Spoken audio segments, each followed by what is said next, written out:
Ok, maintenant on va répondre aux problèmes archéologiques concernant la sortie d'Égypte. Vous allez voir, c'est assez intéressant. On va essayer de remettre un petit peu en ordre et voir. Je ne vais pas prouver qu'on était en Égypte avec un texte. Voilà, regardez, il y a un dessin, il y a les Hébreux en train de construire les pyramides. Je crois même pas que c'est nous qui avons construit les pyramides, mais bon, passons, c'est ma croyance personnelle. Je vais juste montrer que, en réalité, il n'y a pas de contre-preuve. Ce qu'on dit, ça ne marche pas, ça rentre pas dans le texte. Je vais apporter un peu d'interprétation. Ça, je parle d'interprétation puisque je vous ai montré que Dieu existe dans le shiur précédent. Donc, je vais faire quelques interprétations qui vont montrer que ça marche parfaitement entre le fait de croire à notre histoire à nous et de dire que ça a pu se passer parfaitement en Égypte sans contredire les écrits qu'on a concernant l'Égypte. Bezrat Hashem. Je précise, pour ne pas être un voleur, que beaucoup des théories que je vais citer se sont basées sur un monsieur que j'ai trouvé sur Internet qui est un guide juif en Israël qui s'appelle, si je ne me trompe pas, Albert Benamou. Vous pouvez retrouver son site sur Internet, je vous le recommande, c'est vachement bien ce qu'il a fait. Il a fait un travail franchement très intéressant. Kol hakavod, je l'en remercie. Et je vais donner quelques petites pistes. Okay, il y a d'autres éléments, peut-être je le ferai plus tard, je ne sais pas si j'aurai le temps. J'ai déjà pris beaucoup de temps pour ce shiur. Mais Bezrat Hashem, la malo, si on peut, pourquoi pas. Ok, je vais aller je vais essayer de prouver quelques faits qui sont assez probants.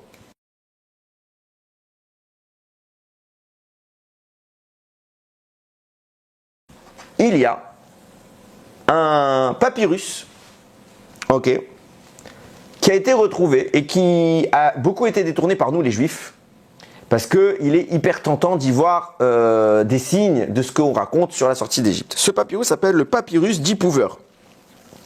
Donc il décrit là-bas des catastrophes. Je crois que j'en ai noté quelques-unes. C'est où? Voilà. Voilà, je vous lis quelques-unes. Il est écrit là-bas, les tribus du désert, on parle de l'eau devenue sang. Ça rappelle des choses. Les tribus du désert sont devenues des Égyptiens partout, leur visage est pâle. Les femmes sont stériles et aucune ne conçoit. La peste est partout dans le pays, le fleuve est sanglant. Et pourtant les hommes en boivent. Le désert est partout dans le pays, les régions sont dévastées. Ça nous fait penser, le fleuve est en sang, la peste, le désert, c'est les sauterelles qui auraient dévoré toutes les récoltes, etc., etc. Et donc, on a retrouvé cela. Il a été écrit ce papyrus à la 19e dynastie égyptienne, et ce qui correspond après, d'après les contes que nous on décrit de la sortie d'Égypte, ça correspond à la bonne période. Waouh, Banco, on a trouvé sortie d'Égypte. Cependant, c'est assez rigolo. D'ailleurs, j'ai vu beaucoup d'erreurs à ce sujet. J'ai moi-même commis longtemps cette erreur avant que je me renseigne un peu plus. Tous les archéologues sont d'accord sur le fait que ce papyrus n'est pas un original. C'est une copie qui décrit des événements qui datent de la 12 ou 13e dynastie égyptienne, donc beaucoup plus vieux que nous en Égypte. Donc c'est clair, net, précis. Ce papyrus-là ne parle pas de la sortie d'Égypte. Cependant, il y a quelque chose d'intéressant. C'est que quand vous prenez la date donc de la dynastie en question, ça correspond à la date où un certain Abraham, dans notre croyance, est descendu en Égypte parce qu'il y avait la famine dans tout le pays de Canaan. Donc il est arrivé à Canaan, il avait la famine, donc il est descendu en Égypte pour y trouver à manger. Là-bas, Sarah est une beauté magnifique. Elle attire tout de suite le regard, elle est prise par Pharaon et Dieu intervient. Qu'est-ce que fait Dieu? À ce moment-là, la Torah nous le dit, Vayenaga et Paro, Negaim Gdolim ve'et beto. Il a frappé Pharaon, avec de grandes plaies, lui et sa maison. Donc, il se passe que, pour protéger Sarah, Dieu envoie des plaies en Égypte. Nous disent nos sages, pourquoi je dis que c'est probant, encore une fois, là, je ne suis plus dans la démonstration que Dieu est vrai, je dis juste que notre croyance, notre connaissance, notre explication de la Torah qui précède toutes ces découvertes, elle correspond vraiment à ça, aux découvertes. Ça veut dire que, pour moi, c'est une confirmation. Nous, on dit quoi? On dit pourquoi une des raisons pour lesquelles Abraham est descendu en Égypte, c'était Maaseh Avot Siman Labanim. Les actions des pères sont un signe pour leurs enfants. Ok? Et tout ce qui s'est passé en Égypte, à notre époque à nous, lorsqu'on était esclaves, en réalité, ça s'est passé en prémisse chez Abraham et Sarah. Lorsqu'ils sont allés en Égypte, ils ont préparé pour nous le terrain spirituellement. C'est pour ça que Pharaon est frappé par des plaies qui inspireront plus tard la sortie d'Égypte. Donc c'est normal, comme par hasard le papyrus d'Ipouver qui parle de la dynastie en question, qu'a côtoyé Abraham, nous parle de plaies fortement ressemblantes à la sortie d'Égypte. Et là, ça correspond pile au moment où un seul homme, il n'a pas forcément marqué, mais un seul homme est présent. Et à ce moment-là, il se passe quoi? La dynastie égyptienne va connaître un grand choc. Il va se passer beaucoup de choses. Il y a une invasion. C'est ce qu'il a appelé ici. Hein. Ils ont dit leur visage est pâle. Donc c'est à ce moment-là que beaucoup de peuples sont arrivés, beaucoup de migrants d'origine, j'avais noté asiatique, sémite, etc., etc. Et donc il va y avoir un flux humain et ça va même briser un petit peu le système égyptien qui, à cette époque, ne va pas réussir à maintenir le pouvoir tel qu'il l'avait à l'époque. Et qu'est-ce qu'il y a d'extraordinaire? C'est que quand même dans la description qui est faite ici, il y a une plaie que c'est pas celle d'Égypte, enfin c'est pas trop écrit quand nous on est sortis d'Égypte qu'il y avait ça. C'est quoi? Les femmes sont stériles et aucun ne conçoit. Déjà c'est intéressant, et aucune ne conçoit. C'est pas lié. Pourquoi c'est intéressant? Parce que Sarah va être prise une autre fois par un autre roi, plus tard. Il s'appelle Avimelech. Quand il sera retourné en Canaan, Abraham va vivre le même problème avec Sarah. Sarah va être prise par Avimelech. Là-bas nous disent Rami, même histoire pour protéger Sarah. Eh ben, Hachem va frapper. C'est quoi qu'il frappe? Comment il frappe la population locale? Ki atzor Hachem beat kol rechem levet Avimelech al devar Sarah. Hachem avait fermé toutes les matrices à cette époque-là à cause de Sarah.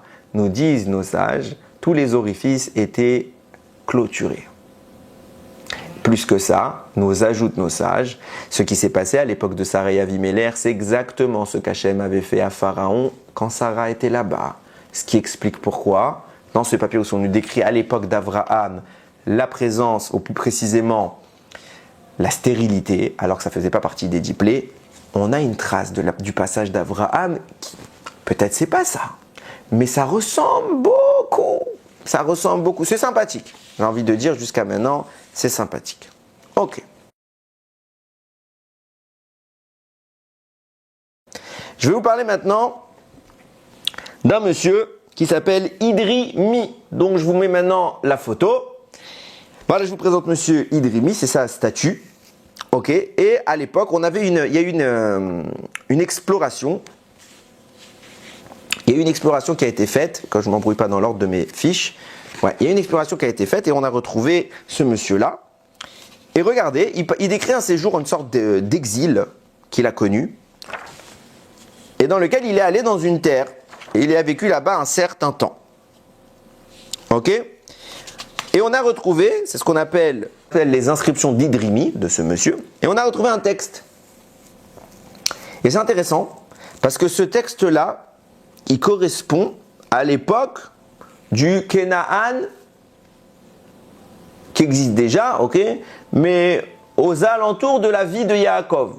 Ça ne veut pas dire qu'il va parler de Yaakov. Il y en a plein qui ont vu en cela la trace de Yaakov. Moi, je ne suis pas d'accord avec cela. Là-bas, il rencontre un peuple qui s'appelle les Apirou. Et il y en a qui les appellent les Abirou. Ok. Et il dit là-bas, le lendemain, je suis parti et je suis allé vers Canaan.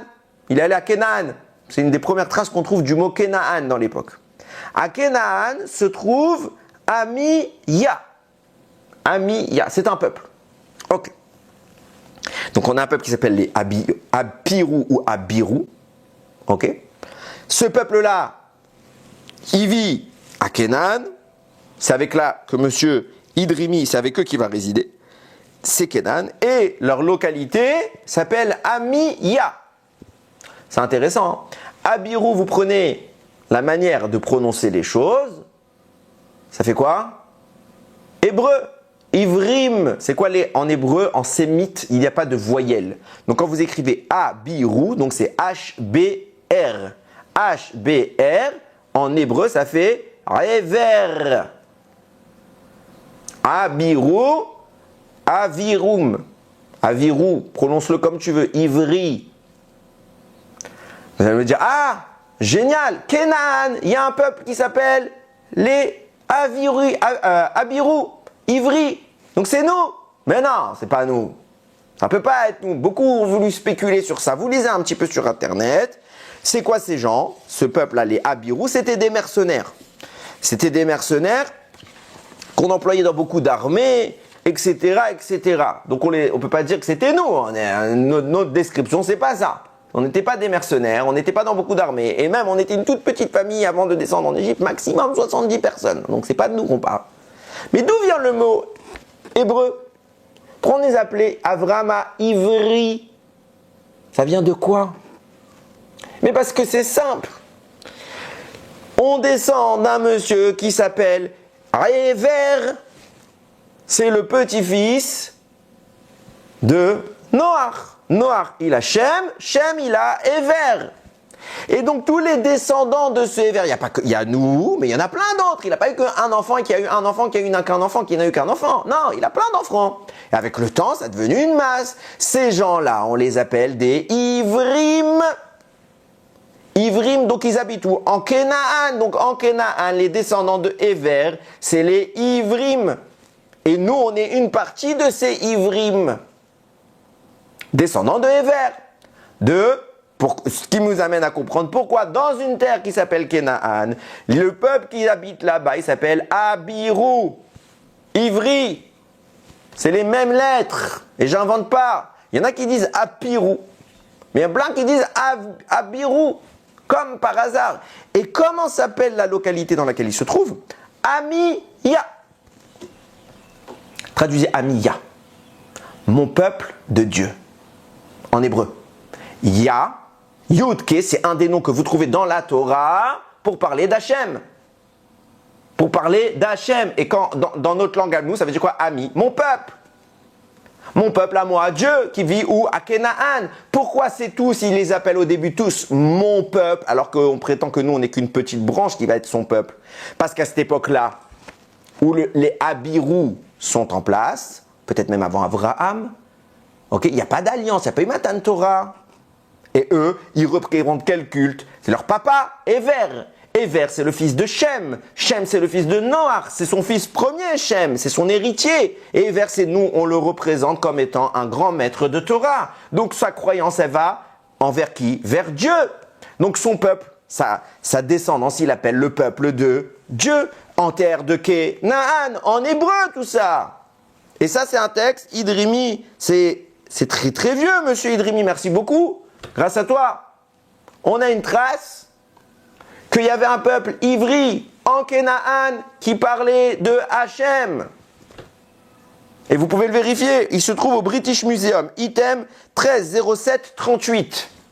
Vérifiez. Intéressant. Ah, vous allez avoir des contradicteurs qui vont dire, on ne parle pas des Hébreux. Oui, j'ai dit, on ne parle pas des Hébreux, nous. On ne parle pas de nous, Israël. On parle des Ivrim, les enfants de Ever. Exactement ce que nous dit la Torah. Génial. On a de la chance. Beaucoup de chance. On continue.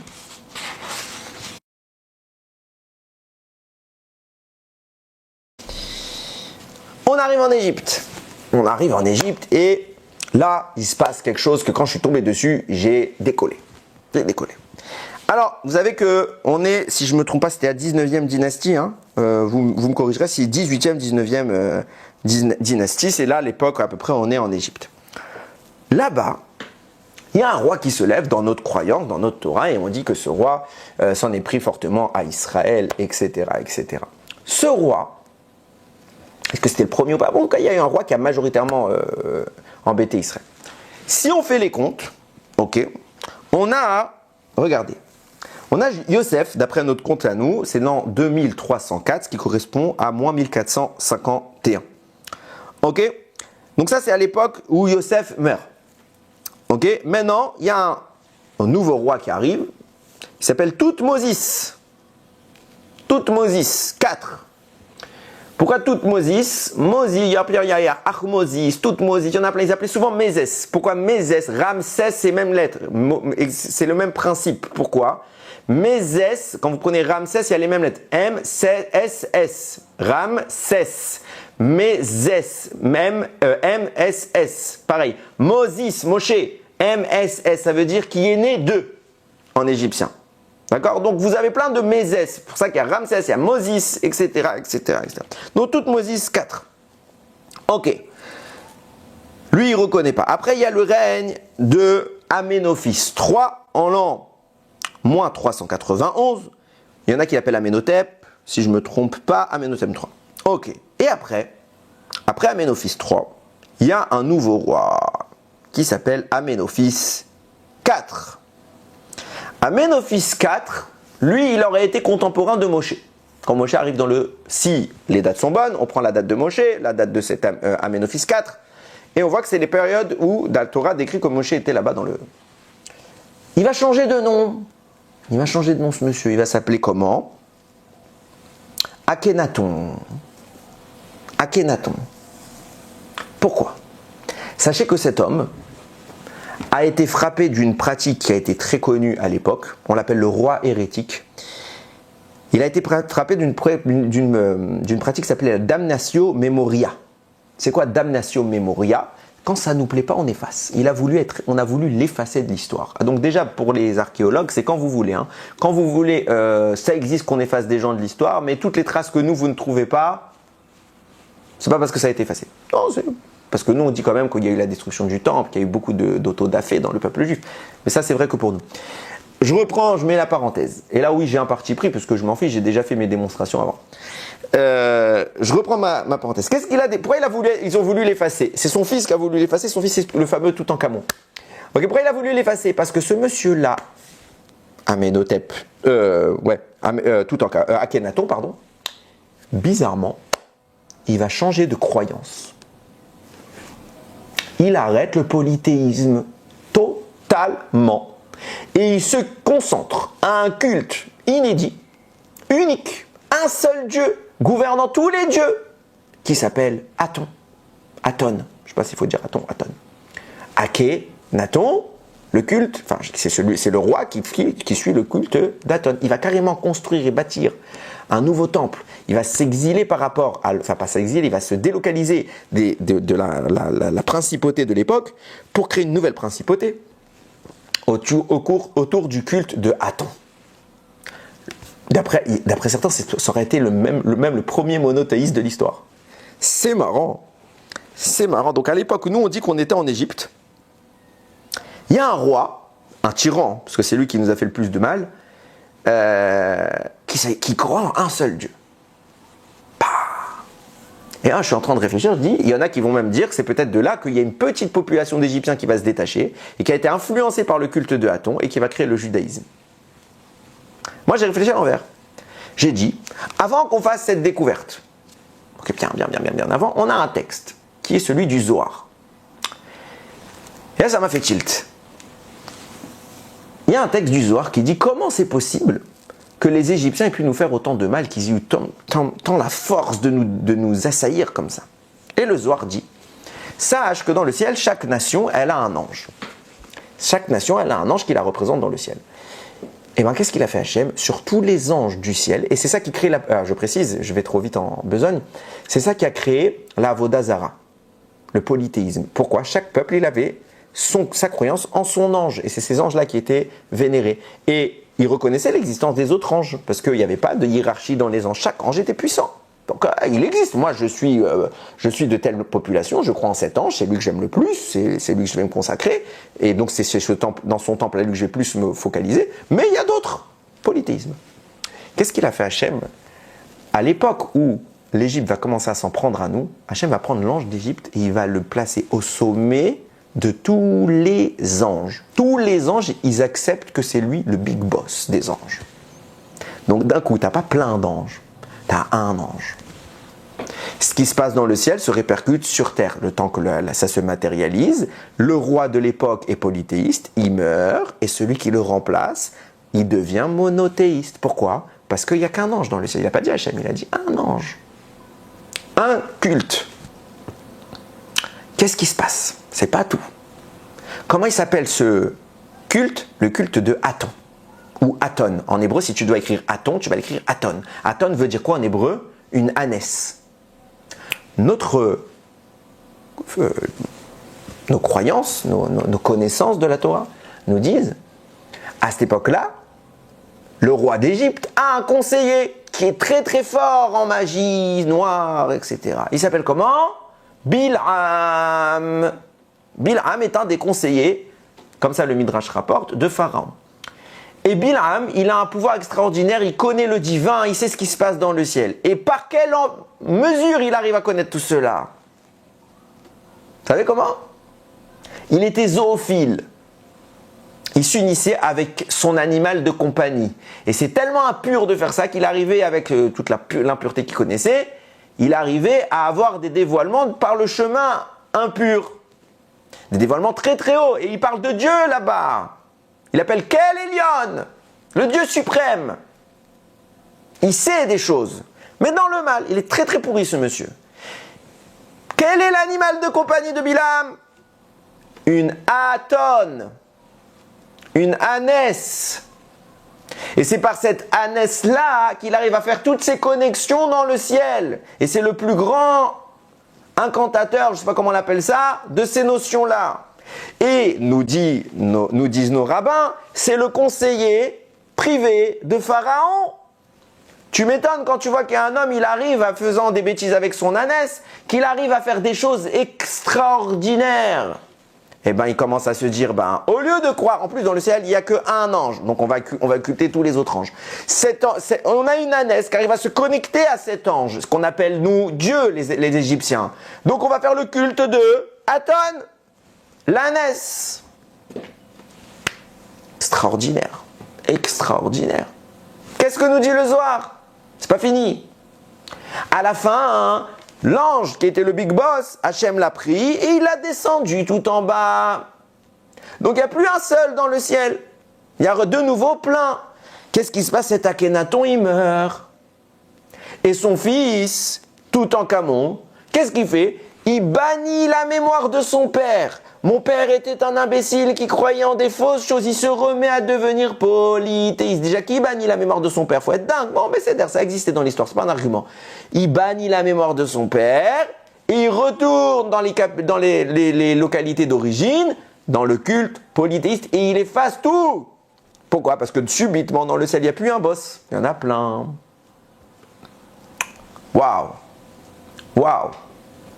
Subitement, le monothéisme s'efface et revient à nouveau le polythéisme.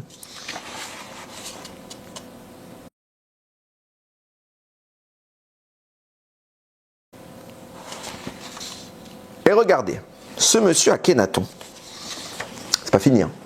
Ce monsieur Akhenaton, au moment de son règne, il avait conquis, enfin je sais pas si c'est lui ou son prédécesseur, il avait conquis Canaan. Et regardez là-bas ce qui est écrit dans un échange qu'il a, c'est ce qu'on appelle les fameuses lettres d'Amarna. Un échange qu'il a. Il dit, voilà, donc il a une localité là-bas, il a des gouverneurs, des armées locales, et bon, des fois, il y a des rébellions, donc ils essayent de reprendre le pouvoir. Là-bas, il y a le régent sur place, enfin pas le régent, ça s'appelle pas un régent. Le dirigeant, il s'appelle Abdi Eba. Bon, ok. Il lui envoie une lettre pour lui demander un peu d'aide. Il lui dit comme ça, je vous lis, hein. Ok. Que le roi sache que tous les pays sont en paix entre eux, mais que moi je suis ton représentant, je suis en guerre. Que le roi pourvoie aux besoins de son pays qui considère le pays de Gazrou. Dans Canaan, ça ressemble à Gaza. De Ascaluna. Dans Canaan, ça représente Ashkelon. De Lakizi. Dans Canaan, ça représente Lakish. Ils leur ont donné à mes ennemis de la nourriture, de l'huile et tout ce qui leur était nécessaire. Que le roi fournisse donc des archers, qu'il envoie de ces archers contre les hommes qui commettent des crimes contre le roi, mon Seigneur. Si cette année il y a des archers, alors les terres de Hazanou, je sais pas c'est quoi, appartiendront au roi, mon Seigneur. Mais s'il n'y a pas d'archers, alors le roi n'aura ni terre ni Hazanou. Qu'il considère Urusalim. Urusalim, c'est une localité Urusalim. Ça ressemble à quoi? Yerushalayim, Jérusalem, Urusalim. C'est la même chose. En plus, c'est pas de Jérusalem chez nous, c'est You. C'est Yud, pardon. Yerushalayim, Yuru, Urusalim. Et le roi là-bas, il s'appelle comment? Il dit bien qu'il considère Urusalim, la ville, dont le roi l'acte de Malkilou. Malkilou, c'est le représentant de la ville qui s'appelle Urusalim. Malkilou, Malki Meller. Nous dit la Torah qui était à l'époque de Abraham, le roi de Yerushalayim. Là, on n'est pas à l'époque d'Abraham, on est bien après, mais c'est un titre qu'on donnait au roi de Yerushalayim. C'est comme ça que c'est écrit dans tous les commentateurs. On l'appelait Malki Tzedek, le roi juste. Malki, mon roi. Je reprends. Malki Lou. Il s'appelait Malki Tzedek, l'autre Lou, appelle-les comme tu veux. Pourquoi le roi de la localité que nous on dit depuis des siècles que Yerushalayim, le roi il s'appelle Malki, et là le roi d'une terre qui s'appelle Ankenan, Urusalim, il s'appelle Malki Lou. C'est incroyable. Mais on a tout inventé. On a beaucoup de chance. Beaucoup de chance. Il n'y a pas de traces historiques de nous. Non, elles ne sont pas claires, j'admets. C'est pas écrit noir sur blanc, les Bnei Israël sont sortis d'Égypte, etc. Ok. Damnatio memoria, ils ont effacé ils ont gardé ce qu'ils veulent. Je vous explique une théorie qui est très importante. Pourquoi aujourd'hui Hitler est considéré comme le méchant de l'histoire? Vous le savez pourquoi il est considéré comme le méchant de l'histoire? Pas parce qu'il était le méchant de l'histoire, même s'il l'était. Pas pour ça. Parce qu'il a perdu. S'il avait gagné Hitler, si Hitler avait été le vainqueur de toutes les guerres, de la Deuxième Guerre mondiale, et qu'il avait conquis toute l'Europe et toute la planète et tout ce que tu veux, dans les livres d'histoire, qu'est-ce qu'on aurait écrit? On aurait enseigné aux enfants, Hitler est un héros, on aurait dit. Et il y a des imbéciles qui vont couper sur Internet pour dire, il y a un rabbin qui dit Hitler est un héros. Allez vous faire cuire un œuf. Je disais donc, il aurait appris à nos enfants que Hitler est le héros qui a purifié la planète, qui a remis la race aryenne. On aurait écrit ça, oui ou non? Oui.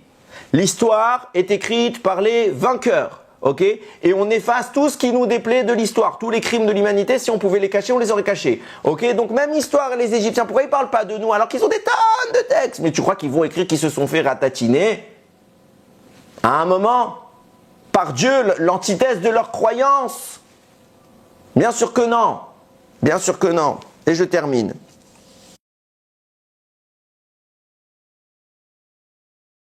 Je termine avec ça. Le roi qui va succéder, donc on avait tout en Camon. Ok, il est mort très jeune, il est remplacé en moins 1323 par Haï, son général. Ok, il est mort lui aussi très vite, moins 1319 il meurt, il est remplacé par son successeur Oren-Heb. Oren-Heb, si je prends les dates, ça correspond à nous, quand on est en Égypte, à l'époque de Moshe, la sortie d'Égypte. Ok, donc combat Moshe contre Oren-Heb, et pas Ramsès. C'est pas Ramsès, parce que Ramsès c'est beaucoup plus tard. Donc le roi de l'époque, c'est intéressant de noter. Alors déjà ce roi, il n'avait pas d'enfant, il n'y a pas d'héritier. C'est pour ça que après on passe à la dynastie suivante. Il n'y avait plus d'héritier. Donc on a une nouvelle dynastie qui apparaît. Alors qu'il est quand même resté en règne 13 ans. Et qu'on sait qu'à l'époque, c'était pas un problème. Si sa femme ne faisait pas d'enfant, elle prenait un autre enfant. Peut-être je me trompe, mais en tout cas je sais qu'il y avait des concubines. Ok, à la limite, il préférerait avoir un successeur d'une concubine plutôt qu'avoir un étranger. Bon, Bekitsour, c'est ma théorie. C'est marrant qu'il n'ait pas de droit. Alors peut-être qu'il était stérile, ça existe des hommes stériles. Ok, faut pas toujours remettre la faute sur la femme ou quoi que ce soit. Mais moi, je pense qu'il avait des enfants, qu'il avait au moins un enfant. Mais comme par hasard, ce roi-là qui correspond à la sortie d'Égypte, son fils, il n'est pas là. Ça rappelle un peu la mort des premiers-nés. Mais bon, c'est mon avis. Pourquoi je cite ce roi-là? Parce que certains ont voulu dire, on a une preuve que la Torah est fausse parce que vous parlez de la ville de Pithom et Ramsès. Et Ramsès n'existait pas. La ville de Ramsès, c'est Ramsès II qui l'a construite. On le sait, c'est historique, c'est daté, c'est écrit. Donc vous ne pouvez pas parler d'une Ramsès alors que Ramsès II n'est même pas né. Parce que vous parlez déjà de Ramsès. Donc vous voyez, vous avez fait des anachronismes, excusez-moi, et voilà, ça prouve que c'est faux.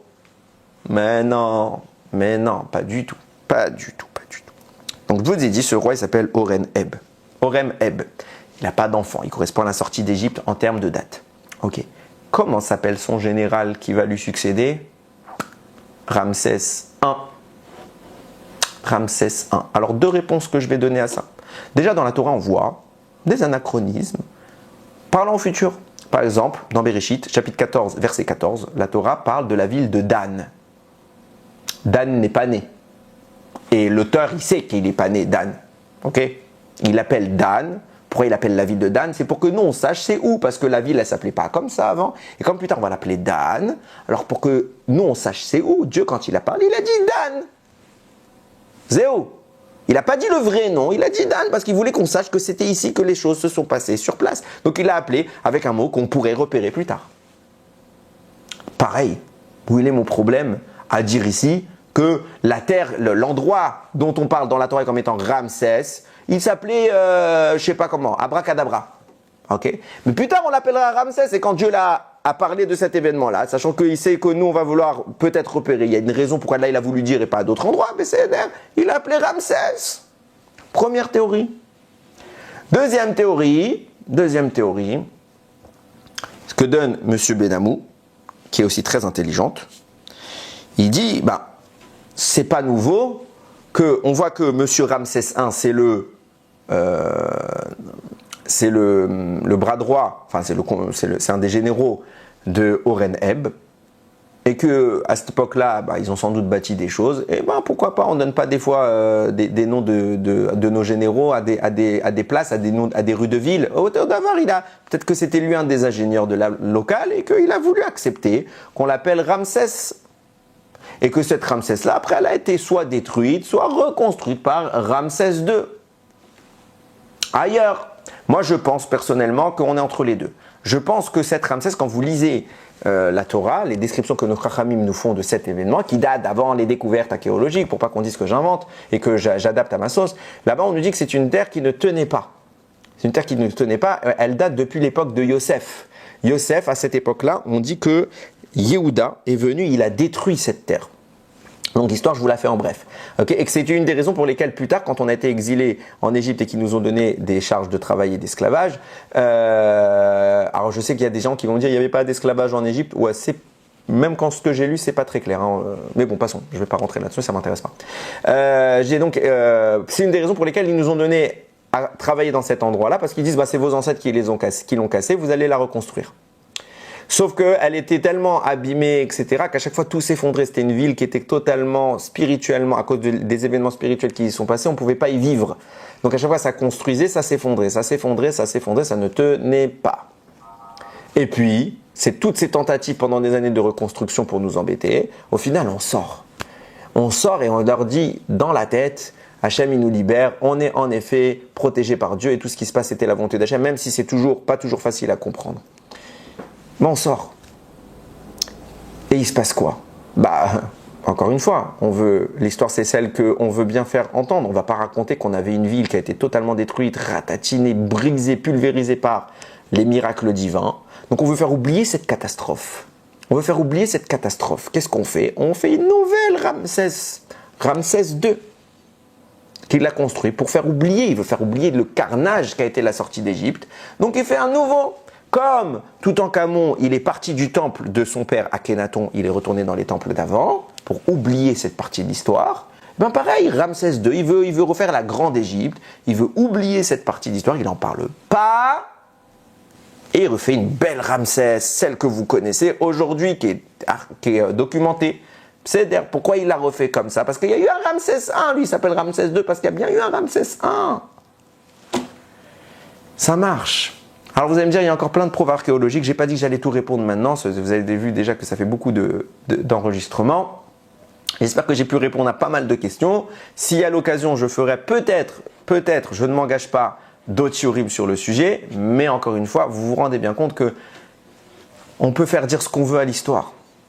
On peut faire dire ce qu'on veut à l'histoire de dire « Ah, on n'a pas retrouvé les traces. » Ah oui, j'ai oublié de préciser pourquoi il n'y a pas de traces dans le désert. Mais c'est écrit dans le texte, noir sur blanc. Chez nous, on explique avant vous. On vous annonçait, vous ne trouverez pas de traces de notre passage dans le désert pendant 40 ans. Parce qu'on voyage avec les nuées de gloire qui marchaient en dessous de nous. On avait une tribu à la fin qui s'appelle Dan qui ramassait tous les déchets à l'arrière. Donc, on ne laissait pas de traces. Ok, B, C, D. Vous comprenez bien que rien ne contredit sur ces points-là, du moins la Torah. Je vous ai montré dans la preuve du Kuzari que j'ai un petit peu mise à jour modestement pour répondre à tous les arguments qui nous contredisait, vous voyez bien que ça tient, c'est solide, c'est béton et j'arrive pas à casser cette preuve. Alors vous allez avoir des internautes qui vont m'envoyer des longs messages de 10 000 pages que je vais pas lire, ok? Je vais pas les lire. Si quelqu'un a un petit argument, il me fait un petit audio de 5 minutes, mais vous comprenez que j'ai une vie à côté, je serai très heureux de répondre, très heureux, mais ne m'envoyez pas des pages et des pages et des pages et des pages.